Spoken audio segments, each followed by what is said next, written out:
Welcome, everybody, to Christians Against Religion. I'm your host, Ethan Foster. And I'm Steve Utley. And we're... apart. Yeah, hundreds of miles apart. Yeah, I'm in the Puerto Rico studio for the next few episodes. He keeps making up the places where he's at. I'm still here in South Jordan, Utah.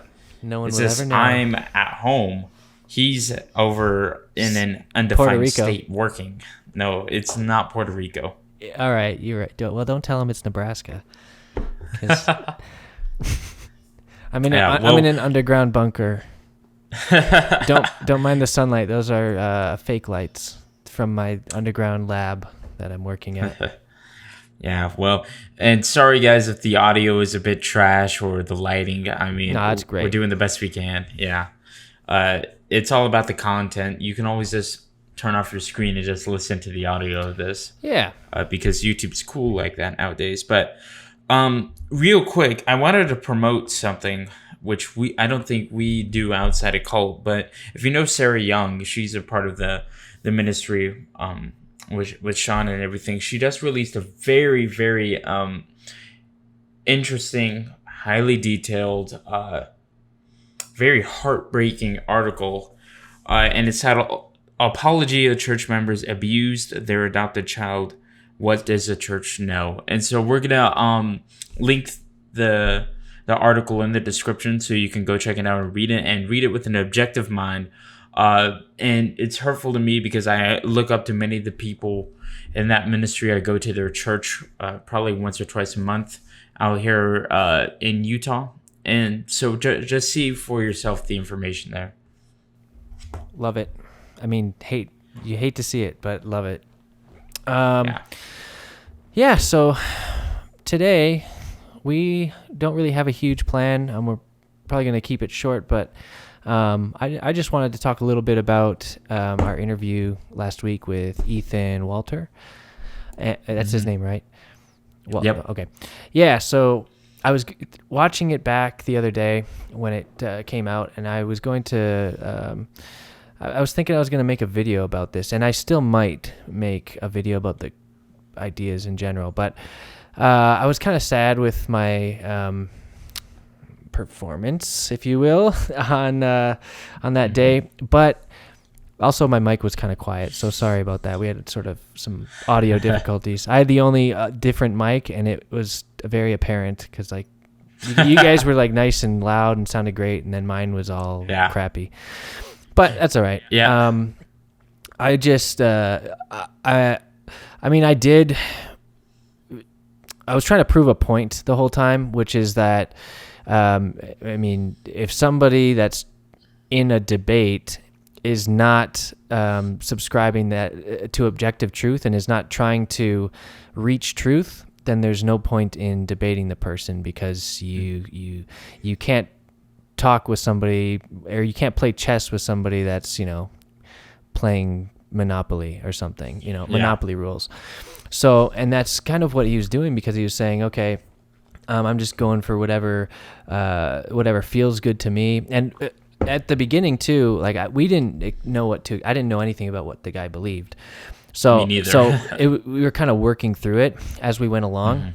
Mm-hmm. And I tried to hit on the objective truth point multiple times throughout, and I kind of did, but I don't think, I think he wasn't understanding what I was talking about for some of it, because, I'll get into that in a minute, but, at the beginning when he was talking about he was, searching, I was like, okay, maybe this is a guy that's like, looking for truth, and he's just trying to find, what religion has the truth. But it became very clear with what he said, when I was asking him about it, that was not the case. He was just looking for what made him feel good and what, made him the happiest, which is not a advisable path to go down, if you ask me, because you can come up with all sorts of, you can end up in all sorts of places, which is what, Ethan, I think you were trying to get him to understand with the moral or objective morality argument. Yep.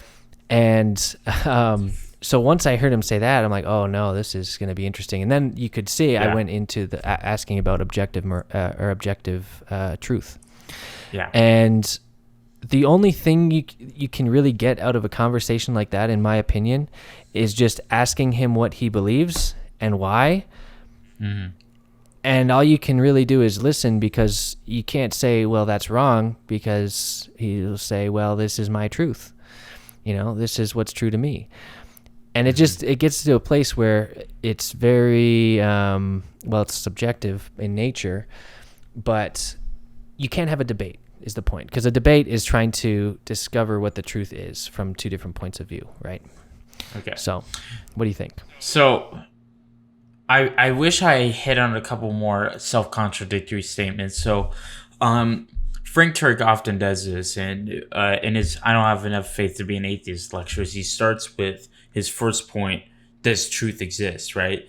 And so he reveals what a self-contradictory statement is, right? So the very claim that truth is subjective is an objective claim to truth, because you're saying that is true.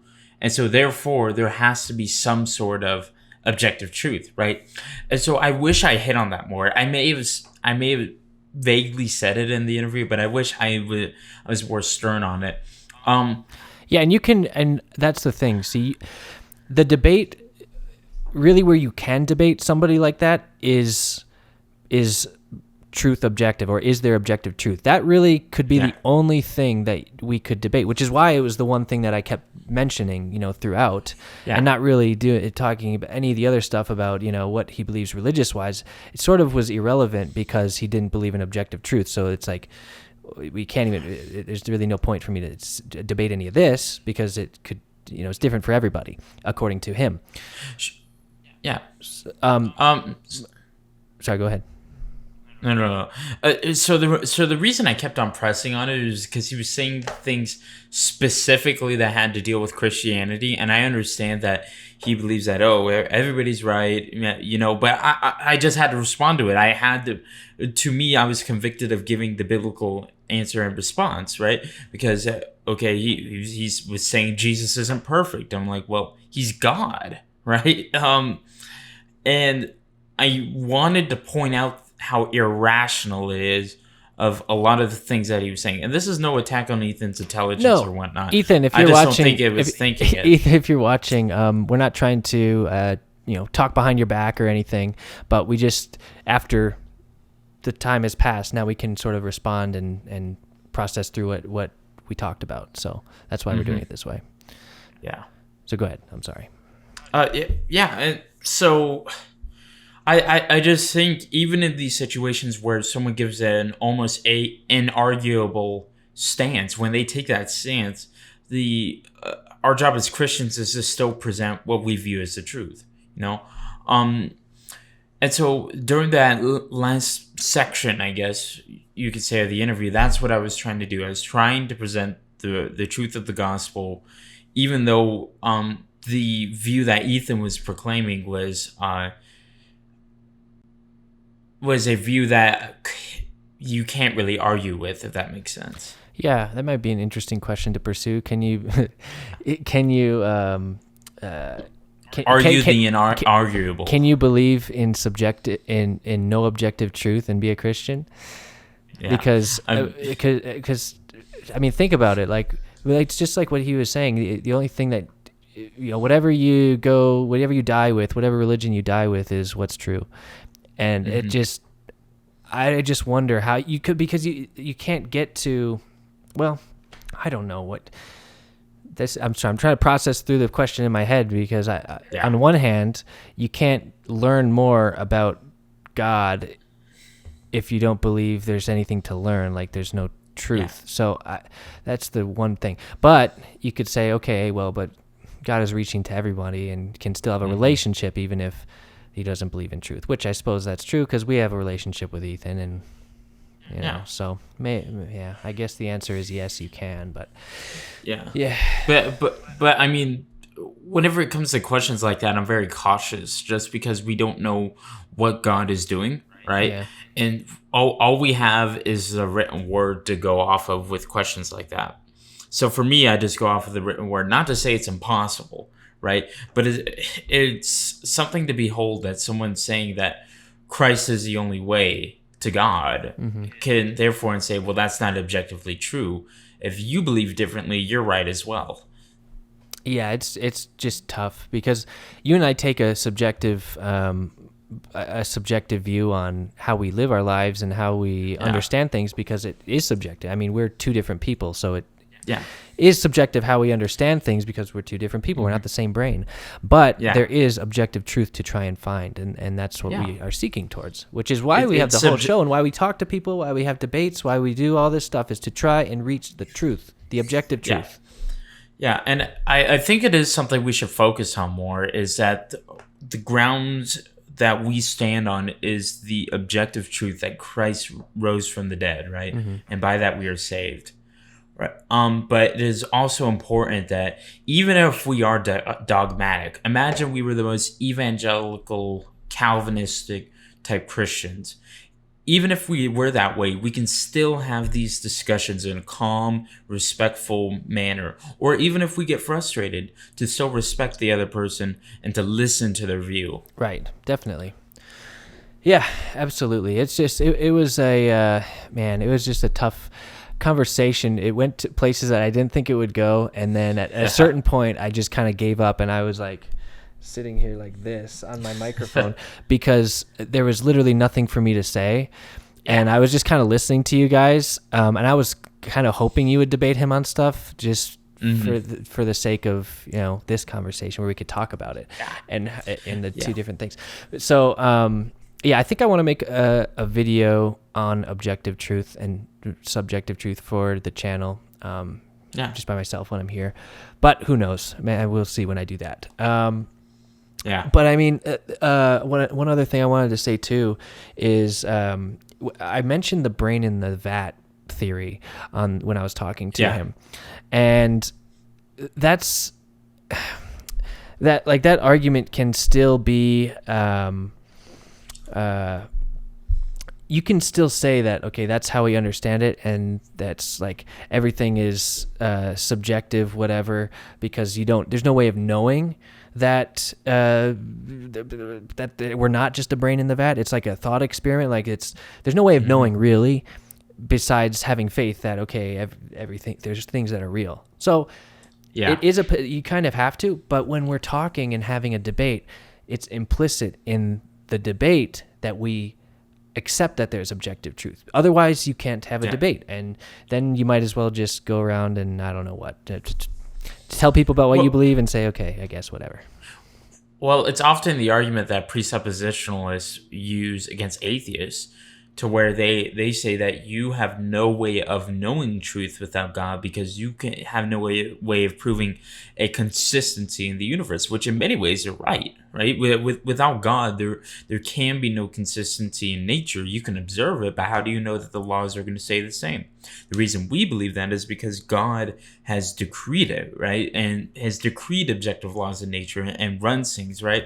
And so in many ways, the brain in the vat theory or whatever you were talking about, it's a self-contradictory argument in and of itself, because if you were to propose that, you have to assume objective truth.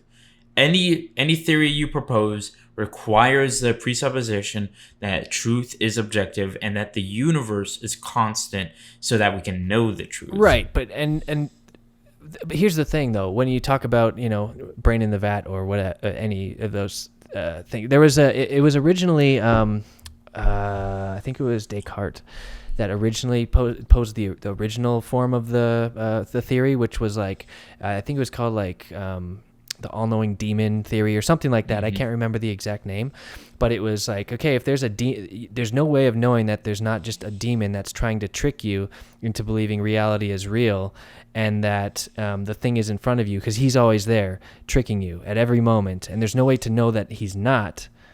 It's just, what is the truth sort of a situation. But that all aside, functionally, we're all assuming that there is truth because that's what you're mentioning with the self-defeating argument of, arguing and then saying things aren't real, is that functionally we're assuming that they are. So it doesn't necessarily, it's kind of irrelevant if we were a brain in the vat, because our experiences and me seeing you on this screen is coming from me, and all I have is my perspective. But functionally, I am interacting with this world, whether it's a brain world or not. I'm interacting with it, and the objective truth is what's here around me. So it is, self-defeating, like you said, but also we need to think about functionality here. Functionally, the subjective truth idea doesn't work in the world because you assume objective truth in everything you do, whether you like to say it or not. I totally agree. I couldn't summarize it any better than you just did. Yeah. I wanted to mention that a little better because I definitely didn't explain it. I wasn't expecting to have to go into this objective truth debate. And it's funny, you and I. I mean, I wasn't either, dude. Yeah. Well, you and I, we've touched on it a few times just in me and you talking. It's such an important thing to understand when you're having a conversation or debate about really anything. You need to define what truth is. Is it objective? Yep. And if you say it's not, there's really no debate to have. And then it's just two people saying what they believe and nothing changes, and it's kind of pointless to even talk, in my opinion. When people try and debate from positions like that, it's like, okay, well, we should just not even talk. Like, if there's no free will, right, then why are we having this debate? I'm not going to change your mind because you're predestined to believe what you believe or whatever. Yeah. Shoot, that's a whole nother episode. Maybe we should do that next week. Same concept though, right? Yeah. But I think we nailed that one in the coffin pretty good there, though. Yeah. But guys, just saying prayer for any of the guests we have here and for us too. Only the Lord can strengthen, only the Lord can build, only the Lord can change one's heart. So that's right. All right. Well, make sure. And I would like to point something out. I would like to point something out before you do the outro. God gave us logic for a reason. God gave us things that make sense for a reason. So let's use our brains, and I think we can glorify God in pondering these logical issues and topics, and that's how we can do it. So keep that in mind whenever you're thinking about something like this. Don't think philosophy is bad because whatever. Just enjoy the logic of it, enjoy exploring ideas, right? And glorify him with that in everything we do. So go ahead, Ethan. Amen. You can sign us out. All right, yeah. Be sure to check out Cult.love. I have 2 books that I have gotten. Oh, I'm jealous. From the cult. I need send me one. Revelation on Revelations and Don't F with Jesus. This one I'm over halfway through. I read it, most of it on a camping trip, and haven't picked it back up. But this one is a highly detailed book on every verse in Revelation. I haven't gotten to read it, but I'm sure it is good. And plenty of other stuff on the Cult store.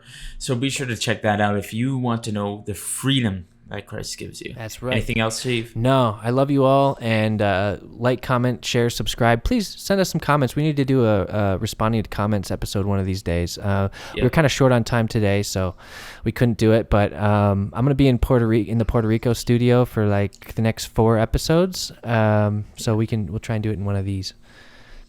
Yep, and pray for me in school, because if you want me to keep doing this, I need prayer so my grades stay up. Yes. Prayer and hard work. Yes.